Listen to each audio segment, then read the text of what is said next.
Well, as we sit here at the end of a busy week with the president signing on to the Petraeus plan in terms of troop withdrawals and a non-pause, whatever you want to call it, a reassessment for 45 days this summer, where does it look like the war has become a bigger or a smaller issue in the general election campaign? For the moment, a bigger issue because of the violence in and around Basra and the attacks in Baghdad, attacks on the Green Zone. American casualties have ticked up a little bit.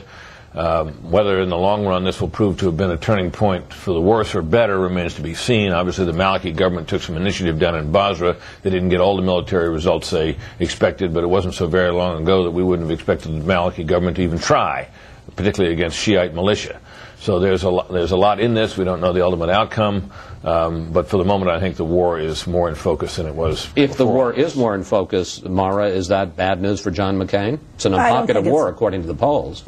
Yeah, I think it's a little bit of bad news for him, but it's early enough in this election that what's happening in the fall means a heck of a lot more. I think these hearings were just, in terms of the candidates, very status quo. Everybody kind of stuck to their positions, and it didn't change things in a big way. Bill, on the policy side, and that's what I talked about with Stephen Hadley, perhaps the most striking development this week was this increased and new focus on Iran, not Al-Qaeda as the central threat to our interests in Iraq. What's going on here? What's going on is that we've done so much damage to Al-Qaeda.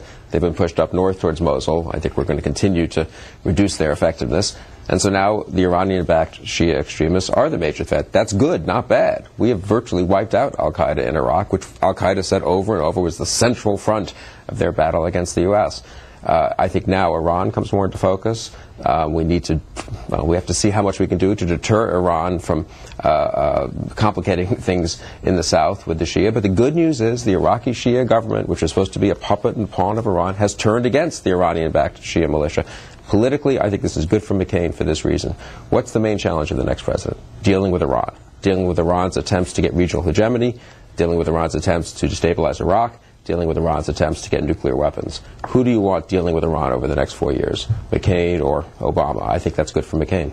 I don't think it's good for McCain because I think it makes the war a bigger issue.